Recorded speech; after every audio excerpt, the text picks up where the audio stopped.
एक बात याद रखना, सत्य की चर्चा तो बहुत है, लेकिन सत्य का आचरण नहीं है हमारे जीवन में।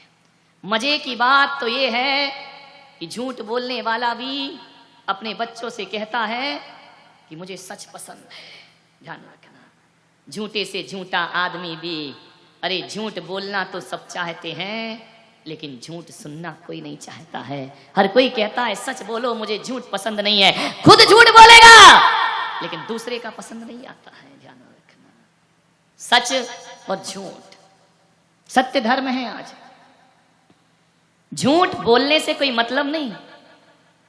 एक बात याद रखना, कई लोग कहते हैं मौन ले लेंगे हम। मौन रहने से उत्तम सत्य धर्म नहीं आ जाएगा। सत्य धर्म का संबंध बोलने नहीं बोलने से नहीं है। सत्य धर्म तो जानने से है। सत्य को बोलने से भी ज्यादा जरूरी सत्य को जानना हुआ करता है। और मैं कहता हूं, जो सत्य को जान लेगा वो झूठ सोच नहीं सकता, वो झूठ बोल नहीं सकता है। सत्य को जानिए। सत्य मुख से पैदा नहीं होता, सत्य मन से पैदा होता है, मुख से प्रकट हुआ करता है। झूठ का जन्म मुख में नहीं होता, झूठ का जन्म हृदय में होता है और प्रकट वह मुख से हुआ करता है। यदि आप ना भी बोले लेकिन जन्म तो भीतर यदि झूठ का है तो उत्तम सत्य धर्म आपके जीवन में कभी नहीं आ सकता है। ध्यान रखिए, सत्य को जान लीजिए। और एक बात याद रखना, परीक्षा झूठ की कभी नहीं होती। किसकी होती है? लाख सोना बन जाओ, 100 टन से सोना बन जाओ, लेकिन एक बात याद रखना, खरीदने वाला परखता जरूर है। कितना भी सोना शुद्ध हो, हर खरीदने वाला एक बार उसे परखता है। विचार करिए, पीतल कोई परखता है क्या? बोलिए, काय की परीक्षा होती है? 100% सोना भी होगा ना तो उसे कसौटी पर जरूर रखा जाएगा। सत्य कितना भी पवित्र क्यों ना हो, एक बार उसकी परीक्षा जरूर हुआ करती है। बिना परीक्षा के सत्य स्थापित नहीं हो सकता है। आपसे मेरा निवेदन है, विचार करिए, आप सोने की अग्नि परीक्षा होती है या कागज की होती है? बोलिए, सोना परखा जाता है, हीरा परखा जाता है, चांदी परखी जाती है। लोहे को कौन परखेगा? कोई नहीं परखता। और सत्य की अवधारणा में यदि दुख मिल रहे हैं, वह बस कसौटी हुआ करती है। अरे परखने वाला कहता है सोने को परख कर देखूंगा, और सोना कहता है एक बार नहीं 1000 बार परख लो, सोना सोना ही रहा करता है, वो कभी पीतल नहीं बना। 1000 बार परख लीजिए। सत्यवादी कहता है 1000 बार परख लो। हमारे गुरु ने हमें दीक्षा दी, आचार्य पुष्पदंत सागर जी महाराज ने। छोटे छोटे थे, 20 साल 22 साल 15 साल 12 साल, सबको पिच्छी पकड़ा दी। बड़ा विरोध हुआ कि महाराज ये बच्चों को दीक्षा क्यों दे रहे हो? तरुण सागर महाराज को 12 साल की उम्र में दीक्षा दी। विचार करिए, पूरे देश में विरोध हुआ, छोटे छोटे साधु बना दिए। आचार्य महाराज ने कहा कोई दिक्कत नहीं। जब आपकी इसी नसिया में आचार्य विद्यासागर जी महाराज की दीक्षा हो रही थी, पहले जवान थे, आचार्य ज्ञान सागर से कहा कि आप ये क्या कर रहे हैं? 22-23 साल के बच्चे को दीक्षा दे रहे हैं, जरा पक जाने दीजिए। ज्ञान सागर ने कहा शिष्य पका है या नहीं पका, ये गुरु का काम है, समाज का कोई काम नहीं हुआ करता है। कसौटी तो गुरु कसा करते हैं। पहले जवान दीक्षा का विरोध था, बूढ़े लोग ही दीक्षा लेते थे। जब दीक्षाएं दी गई, उन्होंने हमें पढ़ाया लिखाया, योग्य बनाया, और एक दिन उन्होंने हमें आदेश किया गुरु भक्ति के समय कि जाओ तुम अब योग्य हो, धर्म की प्रभावना करो, धर्म का प्रचार करो, अब इस संग से पृथक होकर के विहार करिए। आंखों में अश्रु, गुरुदेव गलती क्या हुई? हमें क्यों संग से हटाया जा रहा है? बोले संग से नहीं हटा रहे, जाओ धर्म की प्रभावना करो, अभी हमें कुछ नहीं आता। गुरुदेव ने कहा कि हम जानते हैं तुम्हें क्या आता है और क्या नहीं आता है, जाओ। कोई भी माली, कोई भी कुम्हार घड़ा अपने लिए नहीं बनाता पुत्रो, वह बनाता है और बाजार में देता है कि ताकि लोग अपनी प्यास बुझा सकें। कोई भी माली फल अपने खाने के लिए नहीं लगाता है, कोई भी नदी अपना पानी खुद नहीं पीती है, कोई भी पेड़ अपने फल खुद नहीं खाता है। मैं पुष्पदंत भी अपने बच्चों के फल नहीं खाता हूं, मैंने लगा दिए हैं। जाओ और पूरी समाज को अमृत बांटना, धर्म का प्रचार करना, तुम्हें अपनी छाती से थोड़ी लगा के रखना है। हम निर्मोही बैरागी लोग, तुम्हें घर से निकाला, योग्य बनाया, छोड़ दिया समाज के बीच में। जाओ और विचरण करो, अपनी मोक्ष मार्ग की साधना करो। फरीदाबाद के लोग मुझे लेने आए, पता चला कि ये संघ से पृथक विहार कर रहे हैं। लोगों ने कहा महाराज, उस समय तो मैं बहुत छोटा था उम्र में, छोटा तो अभी भी हूं, उम्र में बहुत छोटा था। फरीदाबाद के लोग ने कहा महाराज हम ले तो जा रहे हैं जी, इतने से महाराज जी क्या करेंगे? महाराज ने कहा ले जाओ, कोई दिक्कत नहीं। बोले महाराज ये समाज को संभाल लेंगे? महाराज ने कहा भाई मैं तो कुम्हार हूं। बड़ा अच्छी बात कही, आज भी याद आती है, समाज बैठी थी।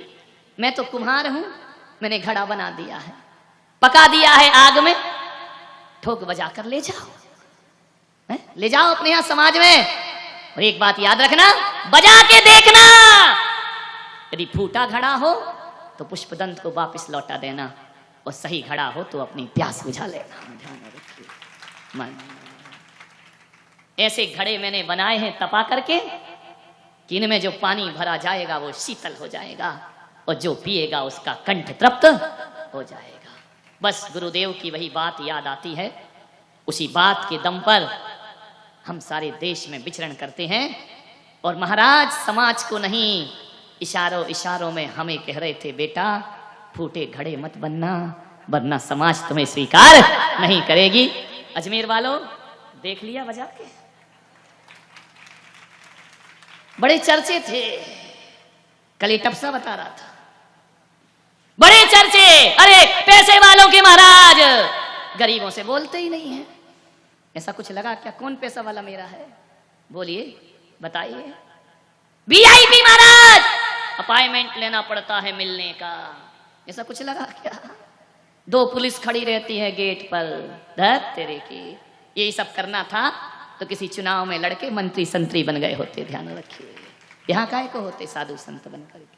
कौन है जिससे हम नहीं बोल पाते? ध्यान रखिए मान्यवर। बड़े चर्चे थे अजमेर में मेरे आने के पहले, ऐसे महाराज वैसे महाराज, वीआईपी महाराज, ये महाराज। उन्हें तो आगम आता ही नहीं, वो तो सास बहू के प्रवचन करते हैं।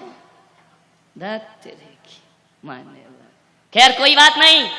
जब यहाँ की कमेटी लेने पहुंची थी, मैंने कहा था ध्यान रखना, पुलक सागर जहां जाता है अफवाहें उससे पहले पहुंच जाया करती हैं। लेकिन मैं अफवाहों का जवाब शब्दों से नहीं देता, मैं अपने जीवन और जीवन की चर्या से अफवाहों का जवाब दिया करता हूं।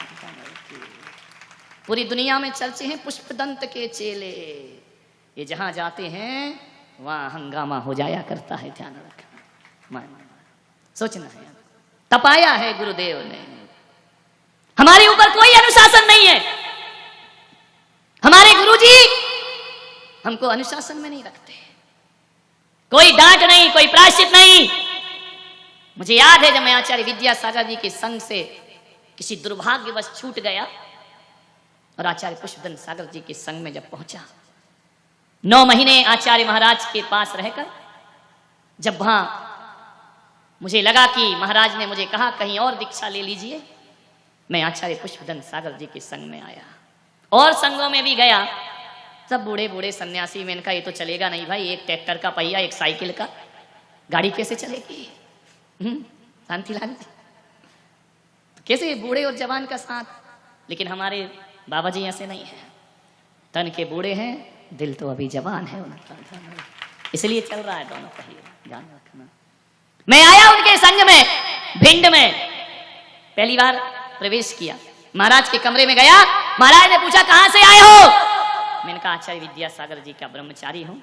यहां क्यों आए हो? उतना बड़ा संग छोड़ के यहां? मैंने कहा तकदीर लाई है, मैं नहीं आया हूं, किस्मत ले आई, मैं क्या करूं? उन्होंने कहा ऐसा कैसे? मैंने कहा आप भी वहीं से आए हो, बताओ। अब खरबूजा खरबूजी से पूछ रहा, ये लक चिल्लक तो वहीं बने थे आचार्य विद्यासागर जी से। मैंने कहा जहां से तुम आए वहीं से हम आए, और कहां से आए? उन्होंने कहा कहो क्या कहना चाहते? मैंने कहा मुझे संग में रहना है, दीक्षा लेना है। वहां क्यों नहीं ली दीक्षा? मैंने कहा किस्मत में नहीं था, घर से निकाल दिया। ये उनका उपकार जिंदगी की अंतिम सांस तक मैं नहीं भूल सकता हूं, ध्यान रखिए। उन्होंने मुझे संसार से निकालकर मोक्ष मार्ग पर लगाया। ऐसे आचार्य विद्यासागर जी महाराज, जिनके इसके रोम रोम पर उनका ऋण है इस जिंदगी में, ध्यान रखिए। और जब मैं आया महाराज से, मैंने कहा महाराज, आचार्य पुष्पन सागर जी ने कहा ध्यान रखना, वो संग और ये संग बिल्कुल डिफरेंट है, बिल्कुल विपरीत, कहीं से मेल नहीं खाएगा। सोच लो, यहां रह लोगे और तुम बुंदेलखंडी, 100 डंडी, एक बुंदेलखंडी। बोले तुम तो कमियों पर ही ध्यान देते हो। मैंने कहा जरूर। मैंने कहा महाराज, उन्होंने कहा 8 दिन मेरे साथ रहो, पसंद आए। सबसे ज्यादा आचार्य पुष्पन सागर जी का एक खुला दिल जो है ना, उसने मुझे उनका कायल कर दिया, ध्यान रखिए। उदार वृत्ति, दीवाना बना दिया। उन्होंने कहा 8 दिन रहो, मन करे तो रहना, नहीं करे तो चले जाना। 8 दिन बाद जब मैं गया दीपावली वाले दिन, मैंने कहा महाराज मैंने रह के देख लिया, मैं आपसे ज्ञान प्राप्त करना चाहता हूं। एक बात बताएं गुरुदेव, आपके संग का अनुशासन क्या है? मुझे किस अनुशासन में रहना है?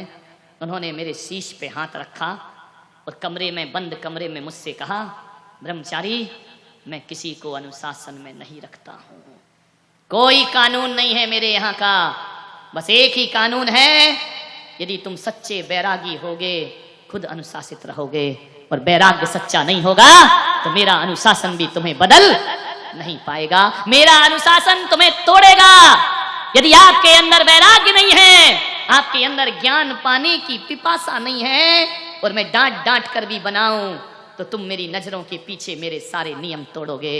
लेकिन मैं तो उस तरह का आचार्य हूं कि जो सन्यासी होगा खुद अनुशासित रहा करता है। मान्यवर, वो दिन है और आज का दिन है, मेरे गुरु ने आज तक मुझे कभी डांटा नहीं है, ध्यान रखना। ना दंड दिया ना डांटा, प्रायश्चित जब भी दिया तो व्रतों का दिया है, नाराजगी का प्रायश्चित नहीं दिया। क्योंकि हर पल मैं यही सोचता हूं कि मेरे गुरु के पास ऐसी खबर ना पहुंचे कि आपका शिष्य योग्य नहीं है। और आज भी मेरा सौभाग्य है, मेरे गुरु जब भी मेरा नाम लेते हैं उनकी छाती चौड़ी हो जाया करती है। मान्यवर, आज मैं उनके निकट हूं, उनका वात्सल्य है मेरे शीश पर, उनकी कृपा है। जीवन को जियो, ये मत बोलो हम उसके चेले, हम उसके, हे महाराज हमें पसंद करेंगे, क्या होता है?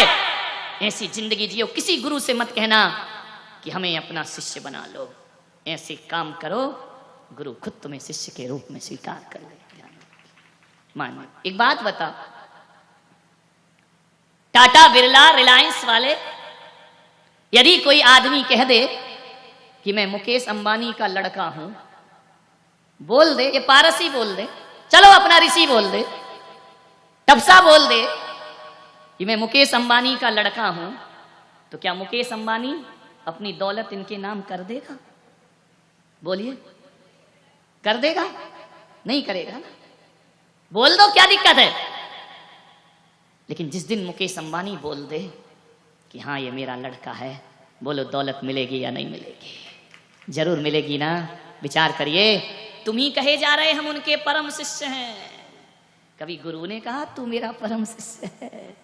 जब तक गुरु ना कहे तब तक अपने मन से मत ठोंकते रहिए फलाने आचार्य के परम शिष्य, अपने मुंह से मियां मिट्ठू बन रहे हो। कभी गुरु ने कहा ये मेरा परम शिष्य है, तुम कहते हो हम भगवान के परम भक्त हैं, कभी भगवान ने कहा तू मेरा परम भक्त है?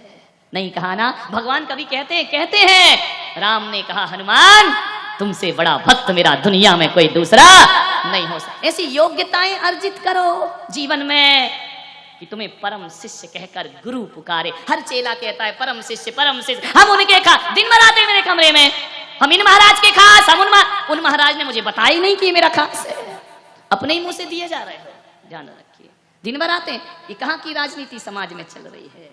विचार करिए। अरे गुरु शिष्य का ध्यान रखना। ये ऐसा नहीं कि एक का मंगलसूत्र डाल लिया तो दूसरे के पास नहीं जाना, ये कोई धर्म है? और जो गुरु ऐसा करता है, मेरी नजरों में वो गुरु होने के लायक नहीं हुआ करता है। ध्यान, गुरु का संबंध ये थोड़ी कि मेरा चेला वहां नहीं चला जाए। क्यों? राजनीति है क्या? चुनाव लड़ रहे हैं क्या? ये पार्षद विधायक हैं, ये पार्टीबाजी चल रही है क्या कि बीजेपी का विधायक कांग्रेस में नहीं चला जाए? और जो ऐसा करते हैं उनके जरूर जाते हैं। ध्यान रखना, एक बात याद रखना, ये संबंध पति पत्नी के नहीं है। लोग कहते हैं, ऐसा भी हमने सुना है कि मंगलसूत्र एक का ही पहनते हैं, दूसरे का नहीं। ये कोई पति मंगलसूत्र पहनाना था तो महाराज काय को बने थे? घर में पहना देते किसी को? नहीं, बाप एक ही होता है। ये बाप बेटे का धर्म है क्या? गुरु शिष्य का रिश्ता बाप बेटे का नहीं होता। गुरु शिष्य का रिश्ता पति पत्नी का नहीं होता। गुरु शिष्य का रिश्ता तो घाट और प्यास का रिश्ता हुआ करता है। बहती है नदी, प्यास लगी आकर, जो भी आए पी के चला जाए। गुरु बांधता थोड़ी है अपने से, मान्यवर। गुरु तो स्वतंत्र है। और एक बात बताओ, तुमसे ही बंधना होता तो माँ बाप कौन से बुरे थे मेरे भाई? जिनने पैदा किया उनसे ही बंध जाते। कैसी भ्रांतियां हमने जीवन में पाल रखी हैं। परिचय दिया जाता मेरे कमरे में, हम फलाने महाराज के चेले। दत्त तेरे की, फलाने महाराज ने किसी पोस्टर में नहीं लिखा कि ये मेरा चेला है। ध्यान रखिए मान्यवर, किस भ्रांति में? हम उन संप्रदाय के लोग हैं जहां एक तीर्थंकर नहीं 24 तीर्थंकर पर विश्वास रखा जाता है। हम उस धर्म के लोग हैं जहां एक समय सार पर नहीं 11 अंग 14 पूर्व पर श्रद्धा रखी जाती है। और हम उस संप्रदाय के लोग जहां एक मुनि पर नहीं 3 कम 9 करोड़ मुनि राजों पर श्रद्धा रखी जाती। वो सम्यक दृष्टि हुआ करता है। ये संग ऐसा, वो संग ऐसा, सारी प्रपंच जीवन भर पार्टीबाजी, राजनीति, ये सत्य धर्म है क्या? विचार करिए। उत्तम सत्य विरत पालीजे, विचार करिए क्या होता है जीवन का सत्य। एक बात याद रखना अजमेर वालों, मुझसे कभी मत बंधना। मुझसे बंधोगे तो मैं कहता हूं तुमको कभी मोक्ष नहीं होगा, कभी कल्याण नहीं होगा। हमसे क्या बंधना? हमारा गुरु, हमारा गुरु। क्या होता है ये गुरु? हम कौन है मालूम है? हमें मोक्ष मिला नहीं, तुम्हें कहां से दे देंगे? खुद को तो भगवान का जुगाड़ नहीं है, दुनिया को भगवान बांटते फिर रहे हैं। खुद के तो स्वर्ग नरक का ठिकाना नहीं। तो जिसने फेरे डलवाए, जिससे फेरे डाले, तुम उसके साथ रहोगे या जिसने डलवाए उसके साथ रहोगे? उत्तर दो, किसके साथ? एक है ना वो, गुरु गोविंद दोनों खड़े काके लागू पाए, बलिहारी गुरु आपकी गोविंदियो बताए। मेरे लिए तो अब गुरु ही गोविंद है, अब गोविंद से क्या लेना देना? अब तो गुरु ही भगवान है। भगवान से ध्यान रखना, गलत दोहा है।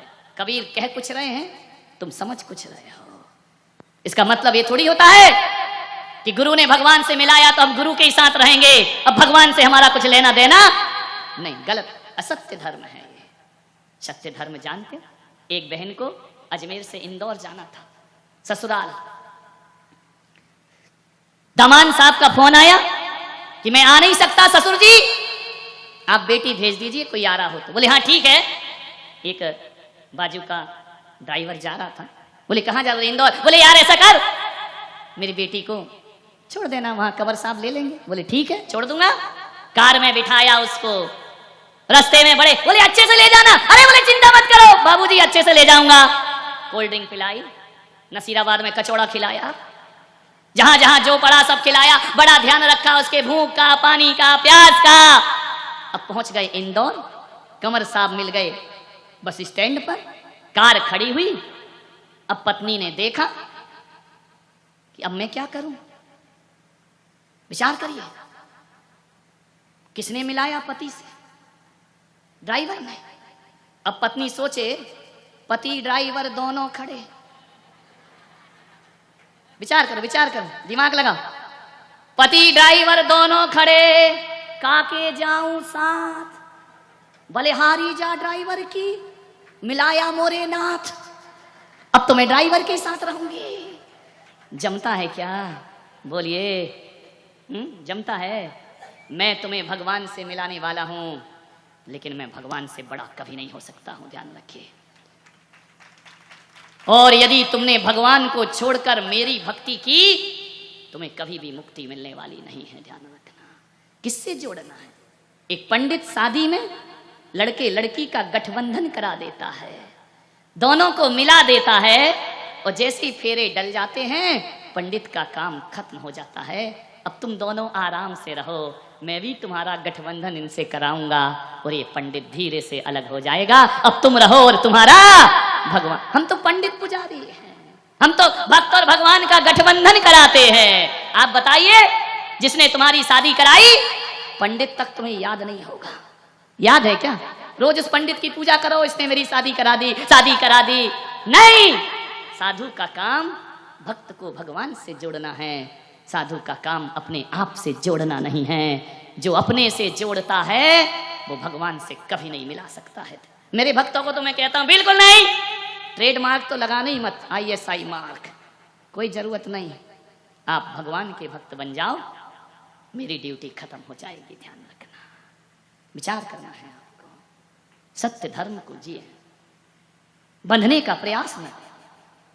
मोक्ष मार्ग सत्य धर्म बंधन का नहीं, ये मुक्ति का मार्ग है। किसी से भी ना बंधे। मैं अपने गुरुदेव का उपकार तो मानता हूं, लेकिन ये थोड़ी कि मैं बोलूं नहीं मेरा गुरु सब कुछ है, मेरा भगवान कुछ नहीं है। नहीं, दुनिया में एक ही सबसे बड़ी सत्ता है, वह है हमारा जिनेंद्र भगवान।